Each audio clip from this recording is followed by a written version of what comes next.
Kipsang, good morning. Good morning. Habari ya asubuhi brother, umeamkaje asubuhi ya leo? Salama kabisa. Nax Vegas, kwema, watu wameamka salama?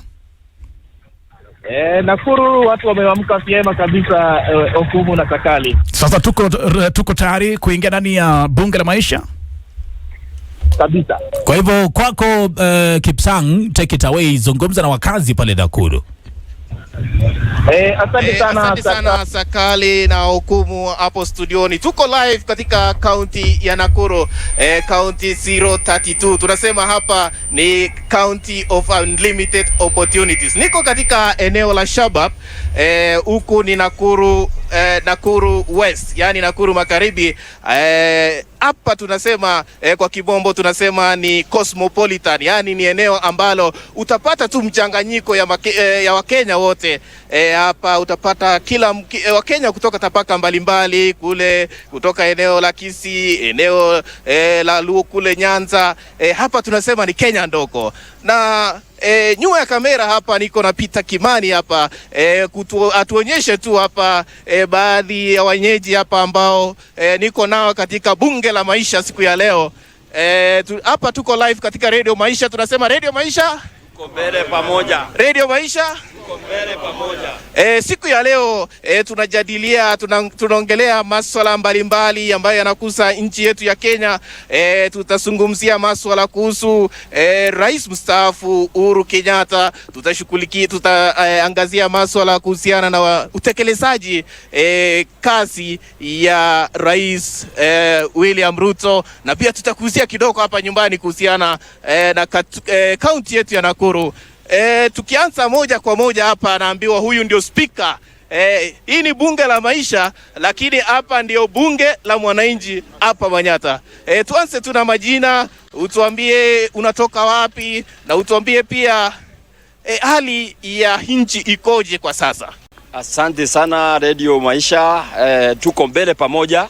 Mimi ndio speaker wa bunge. Mimi nikijadili katika bunge nifungue niseme kwamba hapa Nakuru tuko ngangari, tuko swali katika bunge la maisha, na tunasema kwamba katika ile mjadala ambayo inapelekwa mbele na bunge ya kunyang'anya mshahara ya Uhuru, kumnyang'anya peksi zake, ni jambo ambalo la kutatisha katika siasa, na ni jambo ambalo haliwezi kubalika katika nchi ya Kenya, sababu ni kuonesha siasa zimechukua mwelekeo mpya ambapo serikali ifai kusimama na kugeuka katiba ambayo iliyowekwa kwamba rais mstaafu akistaafu lazima aangaliwe, apewe ulinzi, apewe kila kitu. Lakini tumeona kwa interest za wanasiasa ati rais mstaafu anaweza nyang'anywa mshahara, ni kwamba kuna watu wako na interest ati siasa zikishika moto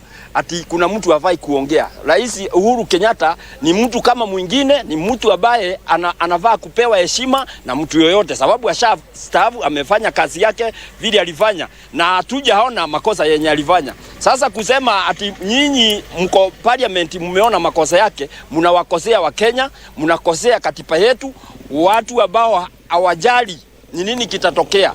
Huyo ni mtu tunaheshimu sana, na hata akisimama tena tutamchagua kama rais. Isikue ati wewe sasa sababu anaongea mambo zako ama unaona umekabwa ko ati sasa Rais Uhuru Kenyatta hafai kuongea. Unawakosea wa Kenya sana mwenye anatoa hiyo mjadala, na huyo mjadala hatutakubali. Tutasimama na Uhuru Kenyatta mahali pote hapo, na Kenyatta mahali hapo aongee kile chochote anaweza ongea. Kwa hiyo machache, sababu najua tuko wengi, ningependa pia rais wa bunge hako hapa kama speaker akuje aongee, kisha hivyo tuendelee hivyo tuwatanilishe. Asante sana. Asante sana. Wamesema wewe ni speaker wa bunge, hii ni president, huyu ni rais wa hapa. Utaanza tu na majina yako, utuambie majina yako, kisha utuambie maoni yako kuhusiana na hiyo hoja ambayo inapangiwa kupelekwa na wandani wa Rais William Ruto kuhusiana na kunyang'anya au kuondoa ile marupurupu ama benefits kwa kimombo ya Rais mstaafu Uhuru Kenyatta. Maoni yako ni gani? Kwanza kabisa, mimi kwa jina naitwa George Ugo. George Ugo ndio president bunge la wananchi katika miji huu wa Nakuru County. Nataka niseme hivi. Kwanza katika bunge sisi hatuna ukabila. Sisi kazi yetu ni kutetea wanyonge na kutetea Wakenya. Uhuru Kenyatta ile package yenye anapewa sio ya government ya Ruto. Hii ni pesa yenye Wakenya walipitisha ya kwamba rais mstaafu atakuwa akipata pesa fulani baada ya kufanyia Wakenya kazi kama rais. Na tunasema hivi kwa sababu hii bunge National Assembly wabunge wetu wamekosa kazi ya kufanya. Kwa sababu hata kama saa hii wale watu wenye wanataka kupeleka hiyo hoja katika parliament wanasahau ya kwamba juzi tuliona kama capitation ya watoto wa shule ni 95 kwa kila mtoto. Na sisi wa Kenya tunalipa kodi. Badala wachukue hiyo hoja wapeleke katika bunge ili kwamba watoto wetu waongezwe pesa capitation, wanapeleka hiyo nini yenye ina serve their interest. Na tunasema hivi, hii government ya Ruto wameanza kukosa touch na wananchi wale wenye waliwachagua, kwa sababu wamefika pale wameanza kufanya kazi vile hawa wenyewe wanataka. Hawashughulikii wa Kenya, zile vitu za upuzi ndio wanataka kupeleka katika parliament. Parliament siku hizi haifanyi kazi. Hatuoni kama nini wabunge wetu wanafanya kazi katika parliament. Ikifika maneno kama hizo ndio sasa wanapatikana katika parliament ili kwamba wanyamasishe Uhuru Kenyatta. Uhuru Kenyatta is just a human being just like other Kenyans. Uhuru Kenyatta ni president wetu ule mwenye alifanya kazi, na hata wakati wake hatukukuwa na ile shida yenye tuko naye katika saa hii. Na tunataka kama bunge la wananchi, na tunasema namna hii, package ile yenye Uhuru Kenyatta anapewa ni yake, sio pesa ya Ruto na watu wake. Na tunasema kama watafanya namna hivyo, unajua wamekuwa wakisema ya kwamba hatuwezi tukarudi katika maandamano kwa sababu wanaona kama Raila waliwachukua na wakawapeleka Bondo. Na this time round tuko na wale new blood, wale wenye kama opusi hii government wakilete tutakutana nao. Na tunasema Uhuru aheshimiwe na Uhuru apatiwe nafasi kama Mkenya. Akiona kama uongozi haifanyii Wakenya kazi, Uhuru asinyamaze, atoke na aongee na asikike. Lakini wanasema Uhuru Kenyatta bado anajishughulisha na siasa, yani bado yuko active. Na tunajua amestaafu. Maoni yako ni gani? Anza na majina. Asante sana kwa majina, naitwa Omoshpoa. Mimi ni kiongozi ya kisiasa katika eneo hili. Mimi ni patron ya bunge la wananchi, na tena nationally mimi ndio national coordinator bunge la wananchi Kenya. Kulingana na zile vitu zenye Mheshimiwa Uhuru Kenyatta anafanywa na serikali ya Ruto, haifai, na hizo vitu zote ni kinyume na sheria. Mheshimiwa Uhuru Kenyatta is entitled to all benefit as per the law of this country. As per the law, sio cha tafadhali. Wale wabunge wenye wanasukuma Mheshimiwa Uhuru Kenyatta anyang'anywe benefit zake, wanasahau kujua Ruto ni one term. Na wanasahau kujua Ruto wakati atamaliza yake moja aende, hata yeye atakaa rais mstaafu na atakuwa anataka benefits. So wale viongozi wa kisiasa wa bunge wenye wanasukuma Mheshimiwa Uhuru Kenyatta anyang'anywe benefit, kwanza wao wenyewe wanaenda nyumbani. Na kwa sababu wanaenda nyumbani, hakuna vile wanaweza fanya alteration in the constitution vile wanataka wao wenyewe. Hii serikali ni ya kila mtu, na sisi kama bunge la wananchi Kenya, sauti yetu ni moja. Ile mtu mwenye anaenda against the law, either ni president ama wewe ni nani, will not allow any individual in this country with any post, any name to go against constitution. Hapo tulebana na wewe na mwenye anasemaga ati maandamano hakuna. We must defend the law of this land. And we must do anything necessary within our disposal to make sure the law of this country yeshimike. Mheshimiwa Uhuru Kenyatta wakati alikuwa ako kwa kiti kama mheshimiwa rais, hakuna mahali alienda kinyume na sheria, kwa sababu alipata kazi kisheria na alifanya kila kitu kulingana na sheria. Ruto aliapishwa, kwanza alinyang'anya Mheshimiwa Raila Amolo Odinga, aliapishwa kikatiba, anapata mshahara kikatiba. Mheshimiwa Uhuru Kenyatta is retired kikatiba, anafaa apewe vitu zake kikatiba. So ule mwenye anakaa kando anafikiria wanaweza alter constitution asset now, hakuna vile inawezekana, na sisi kama bunge, sauti ya wanyonge wale walio chini, hatutakubali hivyo. Kila mtu mpaka afuate nini? Katiba. Thank you. Tukiendelea kuelekea 2027, yani uchaguzi wa mwaka 2027, tukiangalia Uhuru Kenyatta bado atakuwa na msemo kule Mlima Kenya. Kwa majina naitwa John Nyonje, mimi ndio kama chief ipo hii bunge la mwananchi. Mimi kitu ya kwanza nasema Uhuru Muigai Kenyatta ako na haki kama Mkenya wengine, na Uhuru Muigai Kenyatta ako na kura yake na ako na uwezo, akiona vile Kenya iende vizuri lazima azungumze. Uhuru Muigai Kenyatta ameangalia vizuri, akaona Kenya haiendi vizuri, na kama ndio mzee wetu ambao alibaki hii Kenya yetu, lazima tumpe heshima yake, na anazungumza kama Mkenya yule mwingine. Sisi tunasema Uhuru Muigai Kenyatta ako na uwezo wa kuongoza watu wa Mount Kenya uchaguzi ambao utakuja, na Uhuru Kenyatta penye atatuelekeza ndio tutaenda sisi wa Kenya, kwa sababu tunampenda sana, tunamngojea atoe sauti yake. Sisi tunasema hivi, Rais wetu William Samoei Ruto, heshimu Uhuru Muigai Kenyatta, maana Uhuru Kenyatta alikupatia uongozi bila maneno yoyote, na hakuna hata malumbano yote alileta pale. Akakupatia kiti na akajua utaongoza nchi vizuri. Sisi tunajua Uhuru Muigai Kenyatta ndio macho yetu kama wa Kenya, na tunajua hakuna mwingine, na tumuheshimu. Hata wewe tunajua wakati wote unaweza toka kwa hii kiti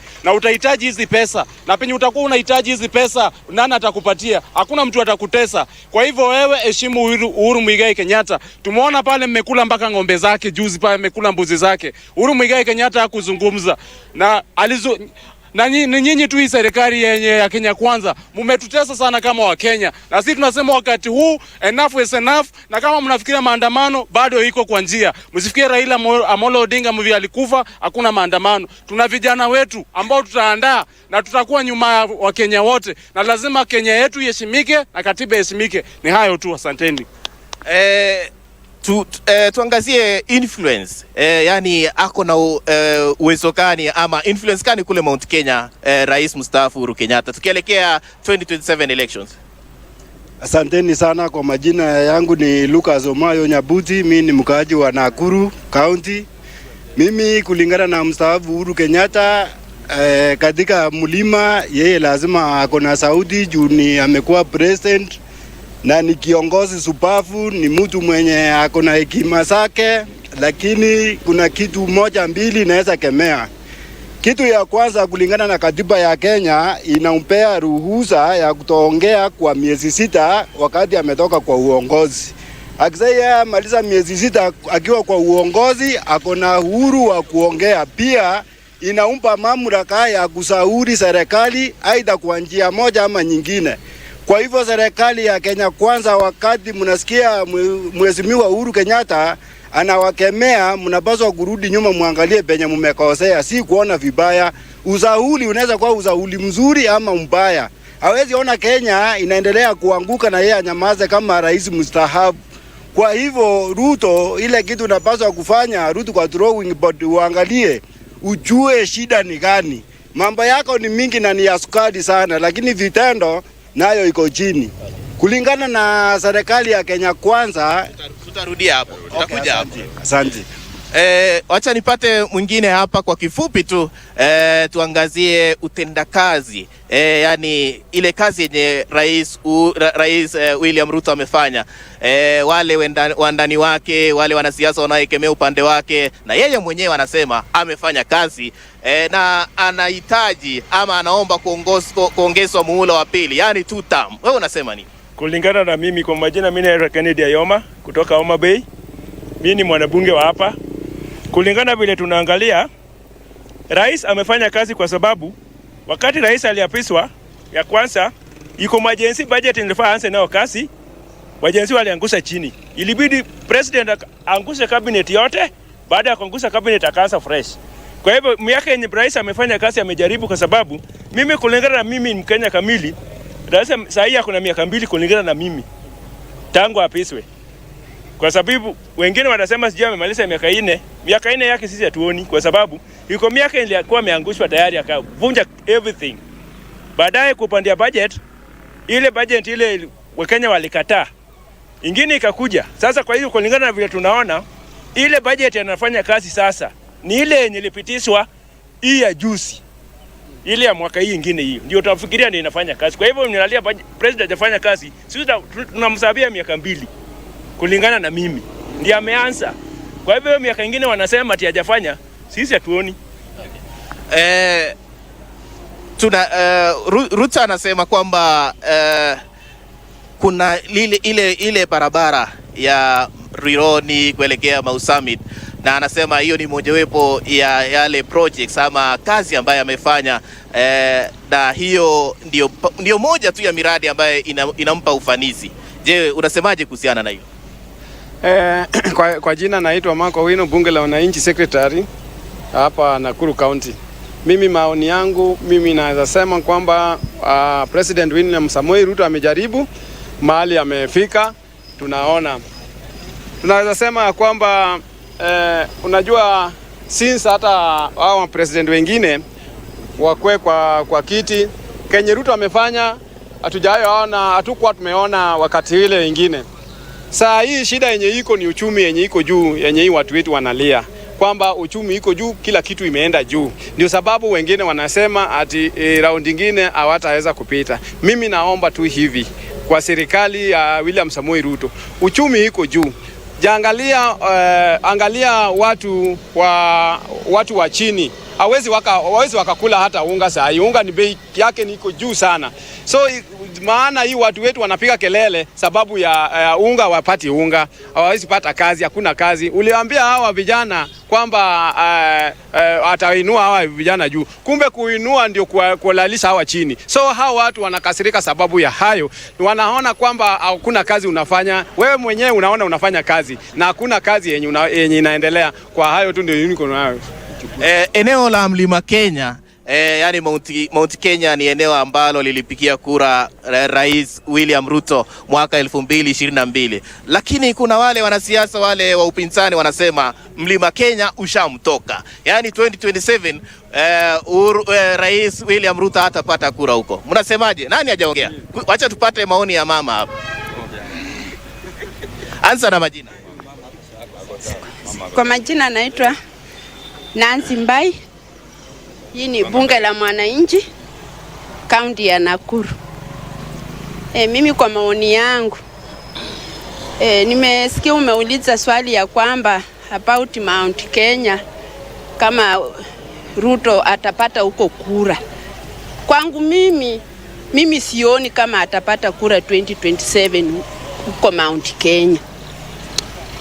Alafu jambo lingine nimesikia mumeuliza about hii barabara ya kutoka yes. Kwangu mimi on binafsi mimi ninaona tu hii ni mfano ambaye anataka tu kuonyesha wa Kenya atafanya.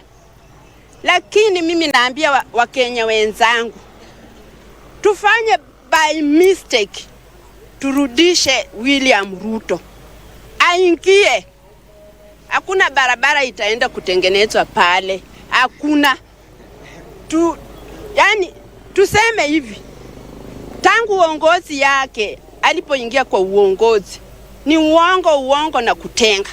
Kwa hivyo mimi kwa hii barabara, hakuna barabara inaenda kutengenezwa William Ruto kama ashaingia kwa uongozi. Hilo tu ndio mimi ninahimiza wananchi wetu wa Kenya. Na about Mount Kenya mlima, mimi nimesikia mumeuliza hapa ya kwamba kama Rais Uhuru Muigai Kenyatta kama ako pale na usemi.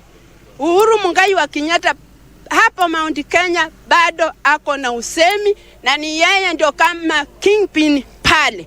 Alafu Rigathi Gachagua anamfuata nyuma. Asante. William Ruto ni one term ama ni two term? One term. Aya, wacha turudi hapa nyumbani sasa, hapa Nakuru. Tuangalie kazi ambaye gavana wa huku Susan Kihika amefanya. Tangu aingie mamlakani mwaka 2022. Amefanya kazi ama bado? Nani hajazungumza? Nataka mtu mwenye hajazungumza. Okay. Kuja mbele hapa, kuja mbele. Mimi naitwa Okoth. Mimi kitu ambaye naweza sema ya kwamba enyewe siasa ya Kenya imekuja mbaya sana, kwa sababu unaona mwanasiasa badala afanye kazi anatenga pesa kidogo ya kuchochea. Hakuna kazi huyo mama anafanya. Unasikia tu sijui ametengeneza kundi fulani, amefanya nini, lakini kazi ambayo ya kuonekana hapa Nakuru, mabarabara tunaona sio mzuri. Unaona kuna mahali unaona serikali inafanya kazi. Unaona barabara hata ya hapa ukiangalia ni mbaya. Ukiteremuka hapa chini, hii ni county government road ambayo inafaa. Sisi tunaona vitu ambaye nani alifanya huyo mtangilizi wake wa kwanza. Ndio tunaona vile alisugurika na barabara, vile alitoka hakuna kitu imefanyika hapa. Acha tupate maoni ya mwingine. Unaona kama gavana Susan Kihika amefanya kazi ama bado? Kulingana na maoni yangu, kwanza kwa majina naitwa Eric Monyanja, ni mkaaji wa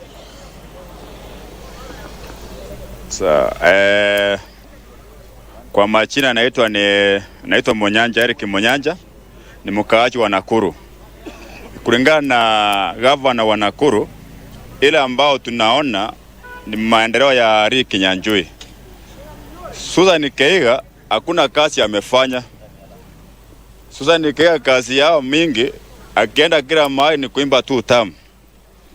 Baada ya kufanyia wananchi kazi ambao walikuchagua, yeye anaenda kila mahali tu tamu.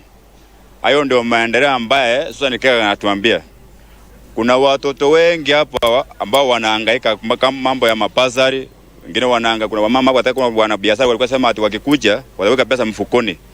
Lakini ukiangalia Susan Kihika, yeye akienda kila mahali, yeye ni kufanyia Ruto campaign. Baada afanye maendeleo, unajua wananchi wanaona kile kitu ambacho kinaendelea. So sisi tunasema Susan Kihika, wewe ni one term. Upende usipende, na serikali yako ni one term. Ukiangalia hii barabara juzi karibu niweka online, kuna barabara hapo ukiteremkia ya Bedi. Hiyo barabara imeisha kabisa. Hakuna mahali watu wanapita. Ukiangalia pale Naivasha hapo Kyoto juzi watu wameenda na maji. Wewe ukienda pale unapelekea watu 500, 1000 baada usaidie wananchi wa hapo. Susan Kihika, Ramwiso naambia rais wetu Mheshimiwa Ruto, wewe uliambia wananchi utafanya kazi. Wewe kila mahali unaenda tu ni kutenga na kutengua. So nataka kuuliza Rais Ruto, wewe barua ambao ulituambia, tumesukuma tumechoka. Asante sana. Thank you very much. Asante sana Okumu na Sakali. Tuko hapa eneo la Shabab katika eneo bunge la Nakuru Magharibi, yani Nakuru West, ndani ya jiji la Nakuru, na tunarudi kule studioni tunarejea kule studioni tupate taarifa ya habari, kisha turudi tena tuendelee na mazungumzo. Kutoka kwangu Joseph Kipsang, kwako Sakali na Hukumu. Shukrani sana Kipsang. Sakali, nadhani kwamba imekuwa nzuri. Tunarudi baada ya habari za sasa. Kiwa nasema kwamba Kihika ni kutenga tunakutengua jamani. Madam Governor pia ni wao ndio wamesema. Mengi zaidi ya kusema. Kwa hivyo twende kazi Dadi. Asante sana Sakali na Hukumu studioni. Kwa faida tu ya msikilizaji ama mtazamaji ambaye anatupata kwa sasa, tuko katika kaunti ya Nakuru, eneo hapa wadi ya Shabab, eneo bunge la Nakuru Magharibi, yani Nakuru West, na niko na baadhi ya wananchi wa eneo hili. Niko katika bunge la mwananchi. Hili ni bunge la maisha, lakini niko na bunge la mwananchi hapa Shabab. Tunazungumzia tu masuala kadhaa ya nchi na hapa kaunti ya Nakuru, na kabla hapo awali, kabla turudi studioni, tulikuwa tunazungumzia gavana Susan Kihika. Amefanya kazi ama bado? Nitakushikia. Anza na majina. Kwa jina naitwa Samson Orina, ni mkaaji wa Kaptembwa ambaye inapatikana Nakuru Town West. Kitu nazungumzia kuhusu mama, kuna vitu vingi amesahau. Kitu cha kwanza, tulimchagua governor, tukamruhusu awe na ministers wa kumshauri, tukamruhusu awe na MCAs wameenda wamelala. kama walikuwa wanamshauri, kwa sababu governor atuchagui an expert, tunachagua yule na campaign vizuri, atuangalii eneo ya utachiriba wake. Kwa hivyo nasema MCAs hawajawahi kulalamika kana kwamba governor amekataa hiki, na sisi wananchi tumepewa nafasi ya kulicall any member of parliament, iwe MCA, tumuite nyumbani tuseme utufanyii kazi. Kuna mambo mengi yameharibika kama taa za security. Sile tuliwekewa vijijini simezimika for one full year. Kwa hivyo inaruhusu watoto wabaya ambayo serikali ichawapatia kazi mpaka njaa inawaruhusu kuenda kuiba. Kitu cha pili, wafanyi biashara kama mimi, license ya council inastahili kurani 12 months, January mpaka December. Sasa Susan, ukikata mwezi wa 8 inaisha December, na unakata mwezi mzima. Mbona iendi 12 months? Kama insurance ya magari ukikata December inaenda mpaka December. Sasa angalii upungufu wa kibiashara, tutafanya namna gani? Asipofanya jambo lolote, wananchi wamelia ya kutosha. Njia ni moja, ni kuenda nyumbani. Kwa hivyo inamuonya mama akumbuke akina mama wanauza mboga. Ya nini kutaiwa kodi atiriba shilingi 360 kila mwezi, na ametoka nyumbani, ameacha watoto wakilia, amekuja kuuza mboga, amekuja kuchoma mahindi. Huyu mama amekataa ile kitate ya masengenyo, na yeye anaambiwa lazima alipe. Thank you KTN na muwe Radio Maisha ni wewe umefaa umekuwa na hii. Asante sana mzee. Kwa ishara tu Susan Kihika 1 term ama 2 term? 1 term. Susan Kihika 1 term? 1 term. Ama 2 term? 1 term. Okay. Haya, wacha turejelee rais wetu William Ruto alikuwa ameenda kule Tanzania kwa ziara rasmi tu, na kule Rais Samia Suluhu aliongelea kwamba alisema atashirikiana na Rais William Ruto kukabili Gen Z. Maoni yenu ni gani? Anza na majina. Kwa majina ni Isaya Muriithi, speaker wa bunge.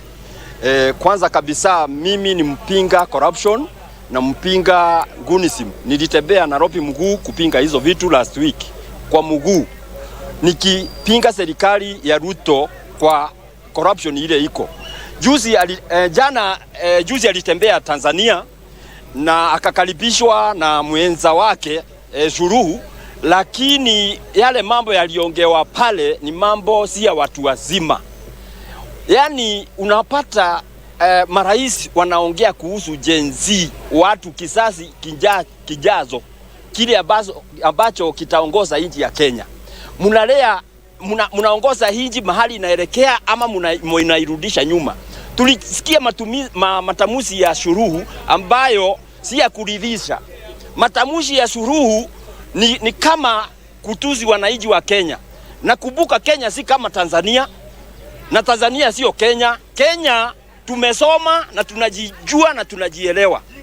Kutuzi Gen Z unaalipia wa Kenya.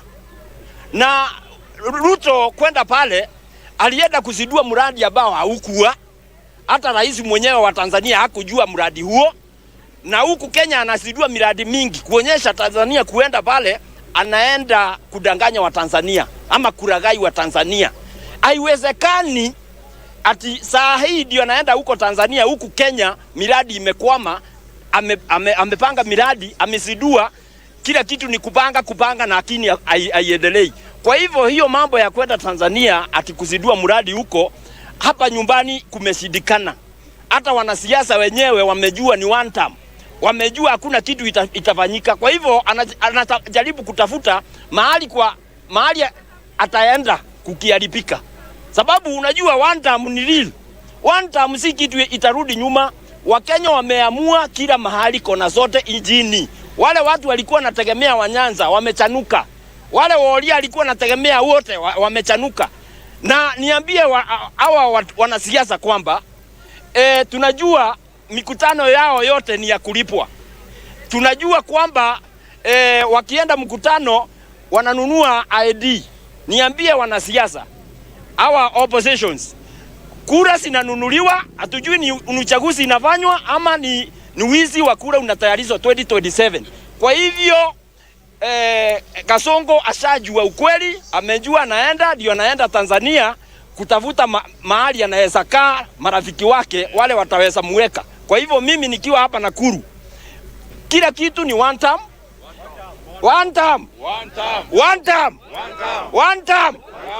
Nyumbani ni nyumbani, mpende msipende, Kenya tumekubali, tumeteseka na hatutakubali tena. Asante sana. Kuja mbele kidogo, nani mwingine? Tuzungumzie ziara ya Rais William Ruto kule Tanzania. Alisema Rais Samia Suluhu alisema atashirikiana na Rais William kukabili Gen Z. Unasemaje? Asante sana wanabunge, nimerudi tena kulingana na hiyo ziara ya rais. Nimeshukuru sana rais anatembelea jirani, ili kwa majina naitwa Kennedy Omondi Ayoma. Nimeshukuru sana rais kutembea majirani ili tujuane hata pia na Watanzania juu tangu Uhuru Kenyatta atoke hatujasikia rais akienda Tanzania. Uhuru alikuwa anaenda kwa huyo rais mwenza mwenye alikufaga, ndiye alikuwa anaendaga. Kwa hivyo vile president ameenda pale, ameenda kufanya kitu mzuri ili aunganize sisi na Watanzania. Tukifikiria mambo ya Africa Cup of Nations tutakuwa tunaungana. Maneno ni mingi kwa sababu wenye wanasema ati rais sijui rais wanasema ati Suluhu anasema alienda kujenga kitu ya ujinga huko. Pale tuache mambo ya social media inatumia watu vibaya wa Kenya. Uongo tuache. Hakuna vile utaenda rafiki yako amuite tena mchafue. Hiyo ilitendekana wapi hata kwa kwenyu?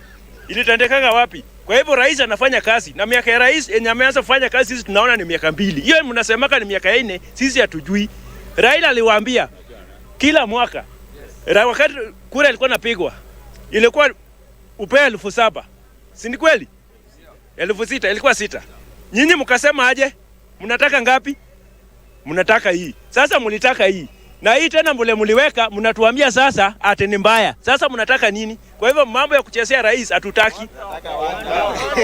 Tuendelee kuzungumzia masuala hiyo swala la Gen Z. Unasemaje? Anza na majina, utuambie maoni yako ni gani? Kwa majina naitwa Joseph Auma. Mimi ni mkaaji wa Nakuru na mimi kwa hii bunge mimi ni security. Mimi nataka kusema one term kwa sababu moja. Last week tulikuwa na mkutano Susan pale hivyo. Tulitaka tusikie vile governor ataongea. Lakini venye governor alikuja, governor hukufanya vizuri. Ulikuja ukaharibu baka security yenye tulikupea, ukakuja baka kutupiga na kutushika. Mimi kitu mimi naweza sema madam, wewe unaenda nyumbani. Kwa term moja umezaa watoto 3. Na sisi wenyewe kwa hiyo term tangu uingie, si tumlileta mtoto mmoja kabla uingie. Tunataka kuongeza na tuna hiyo nafasi. Wewe ni one term. Hayo ni maoni ya baadhi ya wakazi wa eneo hili la Shabab, eneo bunge la Nakuru Magharibi, yani Nakuru West. Ni bunge la mwananchi hapa na tuko bunge la maisha. Tunasema Radio Maisha tuko mbele pamoja. Tuko mbele pamoja. Radio Maisha tuko mbele pamoja. Asante sana Okumu na Sakali hapo studioni. Nyuma ya kamera amekuwa ni Peter Kimani, niko na mwenzangu Kennedy Kashui, dereva ni Alexander Ruto. Kutoka kwangu Joseph Kipsang, narejesha kwenu. Shukrani sana ndugu yetu kutoka upande wa pili.